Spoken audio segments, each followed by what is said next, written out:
Boa noite, irmãos. Que a paz e a graça estejam com todos vocês. Abra comigo, sem demora, o santo livro, no Evangelho de Mateus, capítulo 10.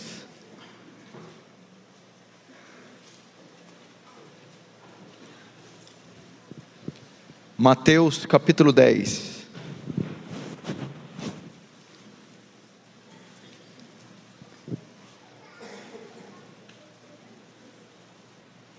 Versículo de número 28,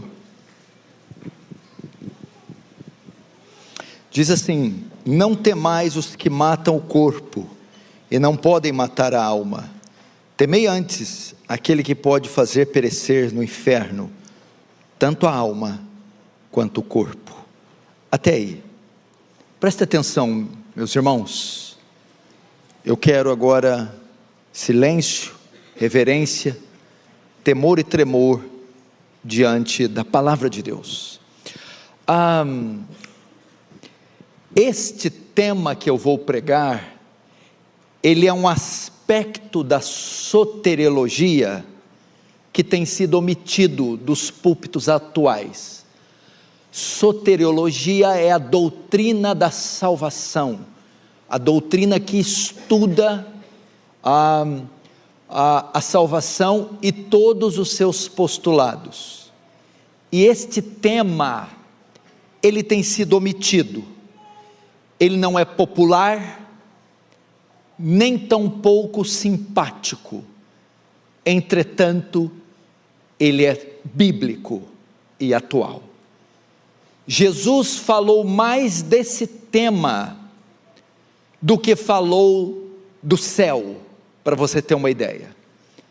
Ele foi o pregador que mais falou desse tema em toda a Escritura. E o tema da minha mensagem é a doutrina do inferno, da condenação eterna, que precisa ser resgatada nos púlpitos atuais. É muita mensagem de autoajuda, positivismo, confissão positiva e pouca realidade bíblica.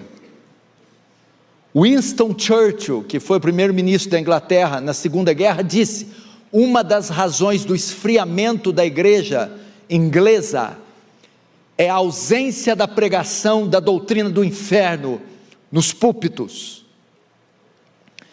Para você ter uma ideia, as pessoas de hoje perderam a ideia do que elas foram salvas. As pessoas de hoje não têm ideia do que Deus as salvou. Quando você pergunta ou fala com um crente contemporâneo, com um crente moderno, você diz: o que Deus te salvou? Ela vai responder: Deus me salvou das minhas doenças. Eu era doente, Deus me curou, Ele me livrou das doenças. Você fala com essas pessoas, eles dizem: Deus me salvou da pobreza. Eu era pobre, desempregado, e Ele restaurou a minha vida financeira. Deus me salvou do sofrimento. A conversão, a entrada na igreja, foi um livramento para mim de dores e aflições físicas. Elas perderam a ideia do que foram salvas. Deus me salvou de uma vida miserável. Não foi isso que Deus não foi disso que Deus nos salvou. Fomos salvos da ira de Deus no lago de fogo que arde como enxofre. Deus nos salvou do inferno. Deus nos resgatou do inferno eterno. Esse foi o objetivo da vinda de Jesus. Não foi dar felicidade, carros, curas, bênçãos desta ordem. Não foi isso. Todos pecaram e destituídos da glória de Deus, de modo que o salário do pecado é a morte eterna. porque o dia que comerdes do fruto da árvore do conhecimento do bem e do mal, morrereis eternamente. Então foi disso que ele nos salvou, e precisamos resgatar essa ideia. Existem outros que não acreditam mais na realidade do inferno. Existe um grupo que não acredita na existência de um lugar de sofrimento eterno chamado diabo. Existem outros que até acreditam no inferno, mas não acreditam na duração do inferno. Como é que pode um lugar de sofrimento que nunca tem fim, de lugar eterno? Pode até ser que tenha algo de punição, mas não é justo que seja eterno. E tem outros que não aceitam qualquer ideia acerca de um lugar como inferno. Ao longo da história da igreja, surgiram algumas ideias equivocadas a respeito da doutrina do inferno, e que ainda estão presentes hoje. Vou repetir: ao longo da história da igreja, surgiram ideias equivocadas a respeito da doutrina do inferno, que influenciaram a maneira com que muitos cristãos veem o inferno hoje. E eu vou citar pelo menos 3 visões equivocadas: a dos agnósticos, o agnosticismo, o aniquilacionismo e o universalismo. Eles criaram ideias equivocadas do inferno. Primeiro, os agnósticos, o agnosticismo. O que quer dizer agnósticos? Vem de uma palavra grega, gnosis, conhecimento, que vem do verbo grego gnosko, conhecer. O agnosis, o a é a partícula negativa, sem, não, sem conhecimento. Os agnósticos dizem o quê? Não existe um lugar como o inferno. Por quê? Porque não há evidências, não há conhecimento suficiente de um lugar como esse, portanto não existe, não há registro, não há foto, não há quem tenha ido e tenha voltado. Tem uns malucos que vai e fica voltando aí, né? Vai no inferno, volta, cruzeiro para o inferno, vai na janelinha, meio quente, opa, né? Mas vai vendo. A minha Bíblia diz que quem vai para lá não volta não. Essa gente vai e volta, não é nem questão doutrinária, é auspício mesmo. Portanto, os agnósticos não creem que existe, porque não tem prova suficiente. Segundo grupo, então está cheio de agnóstico hoje também, no nosso meio, que não crê na ideia de um lugar como esse. O segundo grupo, os aniquilacionistas, quer dizer aniquilacionismo, vem de uma palavra latina nihil, que quer dizer nada. Aniquilar, é o alfa de negação. Nihil significa reduzir a nada. Os aniquilacionistas ensinam o quê? Que os bons, os justos morrerão e irão para o céu. Os maus e incrédulos não serão punidos no lugar eterno, serão aniquilados, destruídos, serão excluídos da memória. Então os aniquilacionistas não creem em um lugar de sofrimento eterno, creem que os maus serão pulverizados, aniquilados. Existem aniquilacionistas hoje? Sim. As testemunhas de Jeová, os adventistas são aniquilacionistas, não creem na existência do inferno. E por fim, é o que está na moda hoje, os universalistas. O que é universalista? 2 palavras, kata e holos, junto, todos. O que os universalistas ensinam?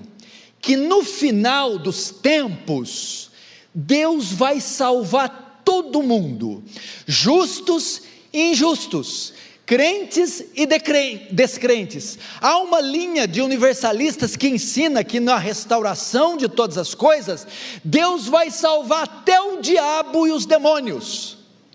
no final todo mundo vai ser salvo, e está na moda hoje. Por quê?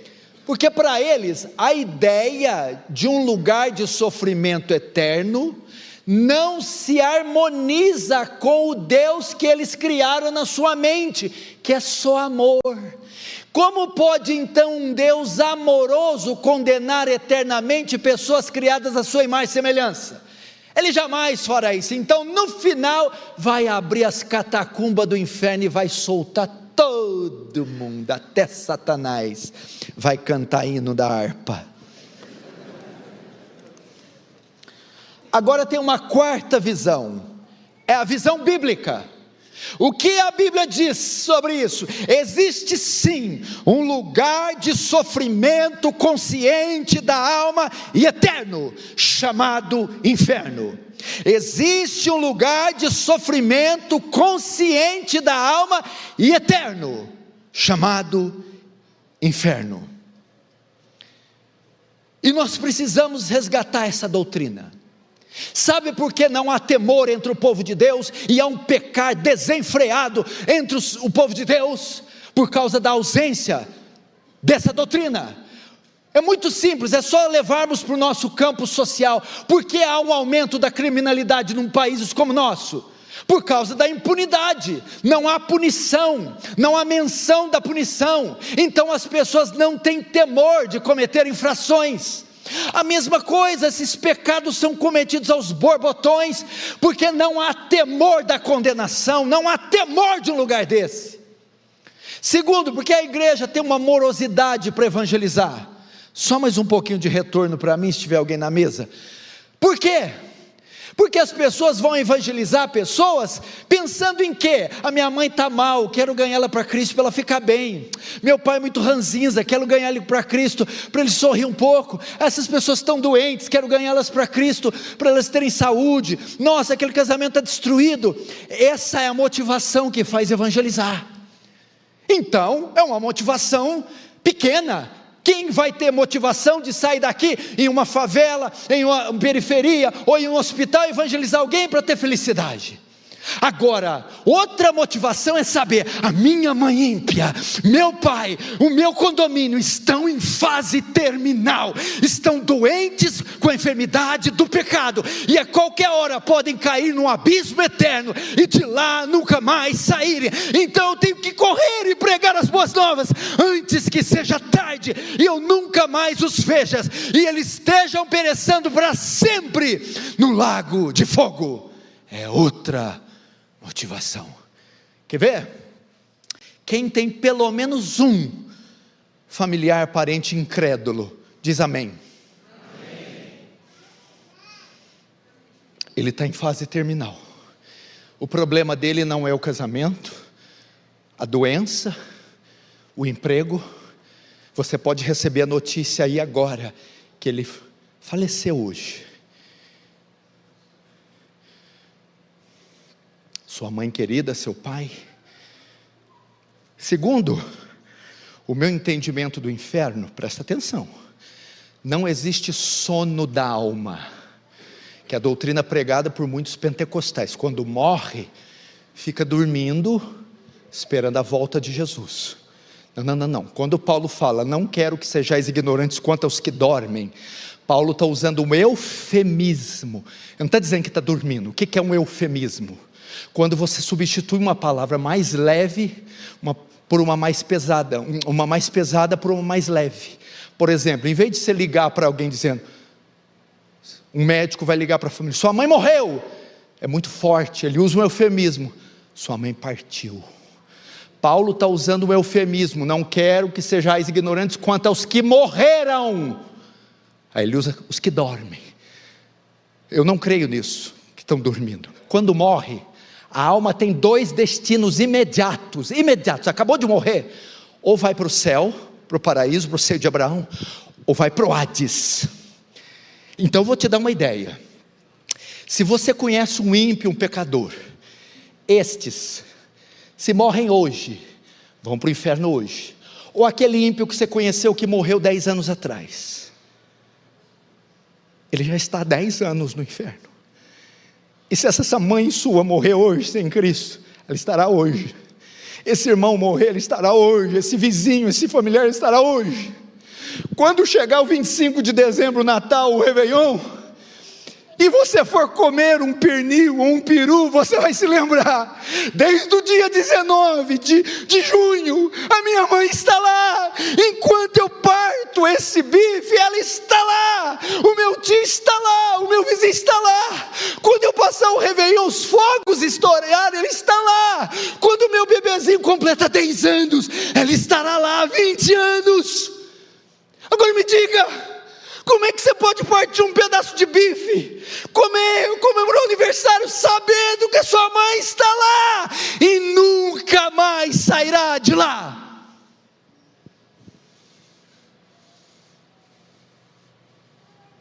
Como? Isso, gasta o tempo, o dinheiro, os recursos, o entretenimento, mídia social, pecado, lascívia, e eles estão morrendo. Quantos já não entraram lá hoje? Quantos não vão entrar lá? Da Cracolândia, da Zona Leste, Zona Sul. Quantos serão atropelados hoje? Terão infarto fulminante hoje? Serão assassinados hoje? Tomarão bala perdida e morrerão sem Cristo, e não há como tirá-los de lá nunca mais. Não há mais. Richard Baxter, aquele grande puritano, dizia: quando você for a um velório e ver aquele corpo inerte, você vai dizer: o corpo jaz aqui, mas e a alma? Onde ela está? O que eu fiz por esta alma para que ela não fosse condenada?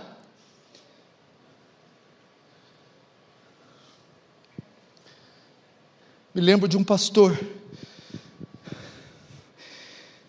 que é muito comum nas igrejas, casais onde só a mulher é cristã, e o marido é ímpio, e essa mulher fiel tinha um marido bêbado, ímpio, e sempre convidava o pastor para ir à sua casa evangelizar esse homem. Ele ia, esse homem não se convertia. Uma certa noite, esse homem está bêbado, com a garrafa de uísque na mão, cambaleando para uma rodovia, e de repente, chuva caindo, uma carreta vem, e atropela esse homem, e ele é jogado a 30 metros de distância, ele cai morto.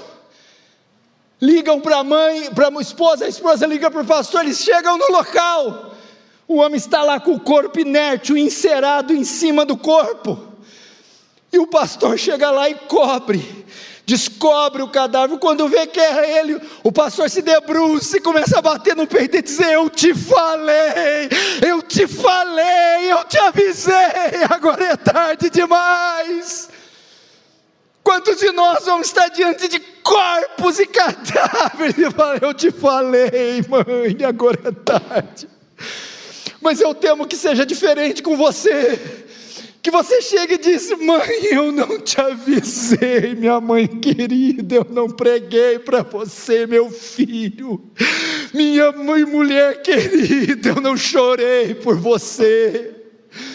Meu Deus do céu, a coisa mais doída para mim como pastor é fazer um velório.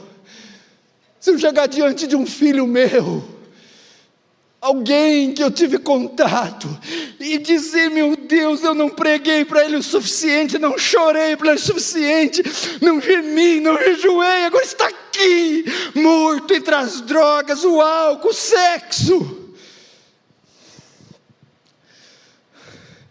Nós estamos brincando de igreja de faz de conta. Nosso cristianismo é o cristianismo da Legoland, é um ativismo, são apresentações. Nós precisamos de entranhas, choro, gemido. Paulo fala: filhinhos, por quem de novo sinto dores de parto, até que Cristo seja gerado em vós. Meu Deus, meu irmão, eu sei que o céu é o lugar que reina justiça, retidão e perfeição, mas meu Deus, se chegar no céu e dizer: Senhor,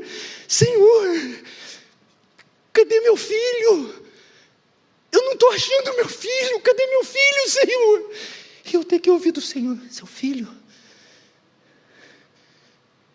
ele não veio, ele não está entre nós. A minha mulher, Senhor, a minha mulher, Senhor, a sua mulher, ela não está entre nós. Meu Deus, irmãos, você está entendendo quanto que vale a vida? Mas a questão não é só eles não estarem no céu. Meu pai não está aqui, Senhor? Não está. A minha mãe não está aqui.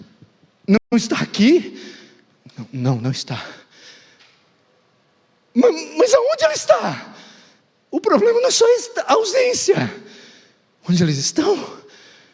No lago que arde como enxofre. O que é o inferno? Não dá para descrever o inferno. Quando fala lago, enxofre, fogo, enxofre é o componente químico do ácido, que dá a ideia do quê? Dor, ácido quando tem contato com a pele. Fogo, queimadura, vermes que não morrem, escuridão, labaredas. São figuras para ilustrar lugar de sofrimento inimaginável, inextinguível, lugar do despejar completo e total da ira de Deus.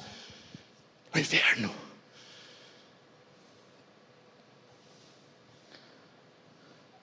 Pede para Lázaro molhar a ponta do dedo e refrescar minha língua.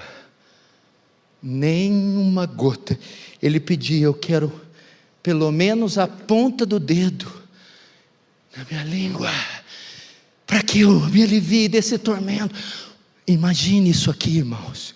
Quando você tem uma fratura exposta, ou uma queimadura de 3º grau, vamos pegar coisa dolorida, ou uma cirurgia de reconstituição de membros. Imagina aquela coisa dolorida, colar ossos, suturas, cicatrizes, tão doídas que tem que colocar morfina. Você passa noites, às vezes tem pessoas noites, 10, 11, 15 noites sem dormir de tanta dor, mas a sua alma está condicionada a esperar o alívio, porque vem medicamento e vai tratamento, vai cicatrizando, mas finalmente a dor sai. Agora imagina um local onde nunca, nem um minuto, nem um segundo, nem um milésimo de alívio, nunca, o sofrimento que nunca termina, é o inferno. Nem um segundo de alívio. Um lugar que o osso nunca vai colar, a ferida nunca vai cicatrizar, nunca vai haver a cura daquela doença. É o que Lázaro passou em Lucas 19. É para lá que eles estarão. A Bíblia diz local de tormentos, no plural. Tormentos, no plural. Não é só um tormento, uma bateria de suplício, de sofrimento. Para você ter uma ideia, como que Apocalipse descreve o inferno? Presta atenção. Os tais beberão do vinho, do lagar, do furor, da ira do Deus Todo-Poderoso. O inferno, o que é um lagar? Lagar é um compartimento da onde se extrai as uvas, se extrai o vinho ou suco de uva. O viticultor recolhe as uvas, coloca nesse caixote e salta em cima e começa a pisar. Embaixo tem uns dutos, os canos que colhem o vinho, extrai e recebem em recipientes. Este lagar é o inferno. As uvas são as vidas, as almas do incrédulo, e os pés que pisam são os pés de bronze do cordeiro, e é o suco que sai, o sangue. Então o inferno é o despeçar, é o pisar dos pés de bronze da ira do cordeiro sobre os ímpios. É lá que eles estarão. O texto ainda diz que está posto um abismo de lá, onde Lázaro está, e do rico, onde ele está, do céu e do inferno. De modo que de lá ninguém pode passar para cá, e de lá ninguém pode ir para lá. Significa que as pessoas procurarão uma saída no inferno, e não há saída. Procurarão uma porta para escapar, não há portas. Um túnel para se esconder, não há túneis. Um muro, não há muros. Elas gritarão: mãe! Não há mãe ali. Não há ninguém ali para te socorrer. Que mais que o inferno? A Bíblia diz assim: lembra-te que recebeu teus bens em vida. Opa, lembra-te. Peraí, não é o que eu estou pensando. A memória será preservada no inferno. É um estado de sofrimento consciente. É uma das piores, dos piores formas de juízo. A memória. Pessoas lembrarão deste culto que estão me assistindo e ainda sairão daqui para pecar. Você se lembrar das vezes que viu sua mãe de joelhos por você e rejeitou, das vezes que pregaram para você e você rejeitou, das oportunidades que você recebeu, estarão lá na sua memória. E a última característica pior: a duração. Quanto tempo, pastor? De tudo isso que o senhor falou, pelos séculos dos séculos, toda uma eternidade, sem fim. Uma vez um pastor ilustrou mais ou menos o que seria eternidade. Imagine a maior montanha do mundo, o K2 ou Everest. De 1000 em 1000 anos um beija-flor vai até ela e dá 3 bicadinhas. Passa mais 1000 anos e ele tem que bicar até consumir a montanha. Quando terminar, coloca outra. Isso é eternidade. Pelos séculos dos séculos, sem fim, para todo sempre. Você já imaginou isso? Pastor, por que é para sempre? Não seria justo? Eu pequei 70 anos, me pune 70 anos. Por que a punição tem que ser eterna? A maioria dos estudiosos, sobretudo os puritanos, dizem: a punição tem que ser eterna, porque a ofensa é um Deus eterno. O pecado é o pecado contra um Deus eterno. A infração é contra um Deus eterno. Então a punição tem que ser eterna. Mateus capítulo 25 diz: estes irão, separará as ovelhas da direita, irão com o Senhor para os céus, para os ares, para sempre. E os outros para a condenação eterna. A palavra grega para eterno ali é a mesma, para salvação e para condenação. Meus irmãos, é esse o risco que um homem corre, é esse o grande perigo. Eu fico vendo esses pais, tem que prender, processar esses pais cristãos, que dão tudo para o filho, estudo, carro, e dão roupa, e quer que namore, e paparem com uma gracinha, mas não gemem pelas almas dos filhos.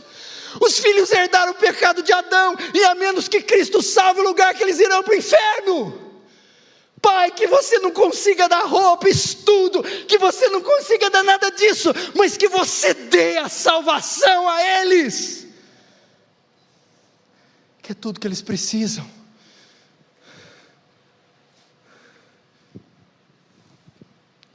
Porque é desse lugar que você poderá estar livrando eles. Eu já vou terminar, não fique nervoso. Qual é a solução? Para o inferno?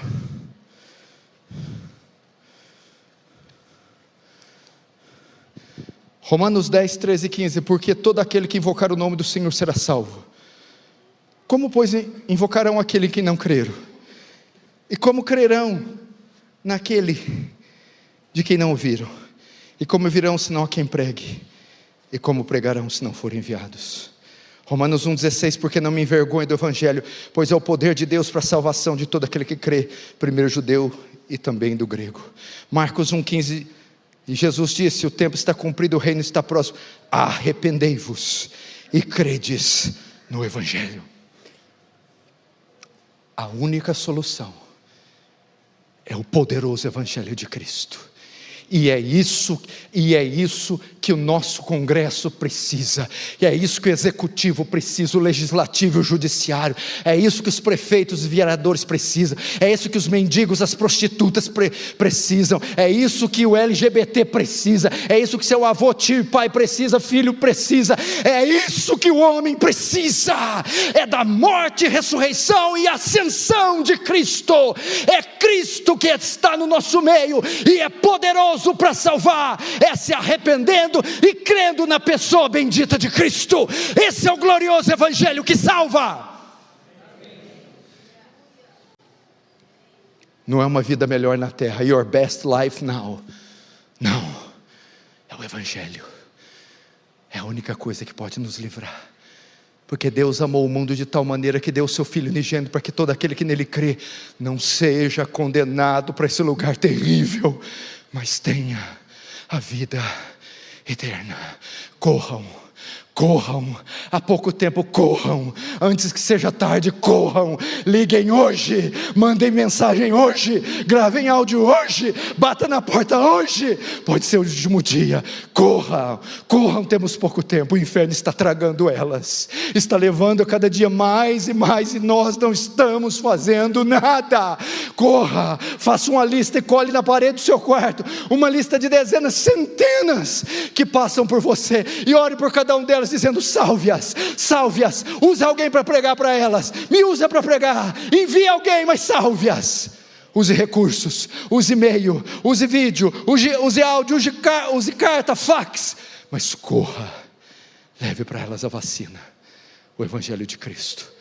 Vamos orar agora, vamos fechar os olhos, vamos ter um momento solene, por favor. Essa simples oração que você vai fazer, enquanto os instrumentos aqui já começam a tocar, por favor, esqueça o relógio agora, o horário, esqueça a maquiagem. É tua mãe, poxa, é tua mãezinha querida, poxa, é tua filha, poxa, é teu filho querido, é tua avó, poxa, derrama lágrimas por ele. Fala: eu não quero ver minha mãe no inferno. Senhor, tem misericórdia do meu pai, do meu marido, dos meus filhos. Tem misericórdia da Ásia, Oceania, Europa, América, África. Ore, meu irmão. Se tem um dia para derramar lágrimas, esse dia é hoje, esse dia é agora. Esqueça um pouco das formalidades. Ore. Nossos olhos estão muito secos.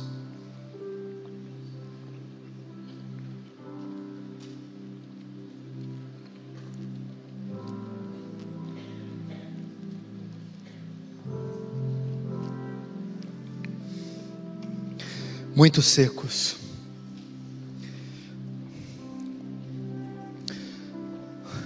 Essa pessoa que você ama vale sua lágrima. Tenho absoluta certeza que se você pudesse, você trocaria de lugar com ela. Você diria: ela não, por favor, ele não, Jesus, eu amo esse homem demais, ele não, essa criança não, esse menino não, Senhor, esse filho não. Tem misericórdia, poupa ele, aplaca a tua ira, Senhor.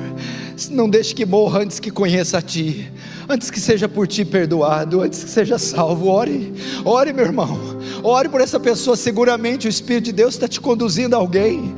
Ore com todo o seu ser. Ore, tem misericórdia, Senhor, tem misericórdia, filho de Davi, tem misericórdia, salva, Senhor, tira tudo de nós, mas não condena, Senhor, não nos condena, tira dinheiro, tira fama, tira saúde, tira casa, tira coisas, mas não nos condena, Senhor. Não condena nossos entes queridos, Senhor. Eu sei que merecemos, nosso castigo é justo, mas tem misericórdia. O Senhor teve de Abraão, Moisés, Paulo, João. Tem de mim, tem da minha mãe, tem de nós. Por favor, Jesus, por favor, Jesus. Hoje é noite de salvação. O inferno é muito cruel, é muito selvagem, é muito duro, é um sofrimento inimaginável. Oh Senhor, se compadece dessas almas, Senhor, se compadece, Senhor, se compadece,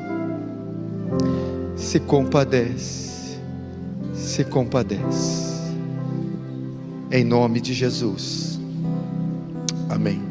Nós ainda vamos ter um encerramento. Eu estarei aqui embaixo assinando alguns livros. Se você quer, compre alguns livros para apoiar o nosso ministério e eu vou autografar para você. Deus abençoe.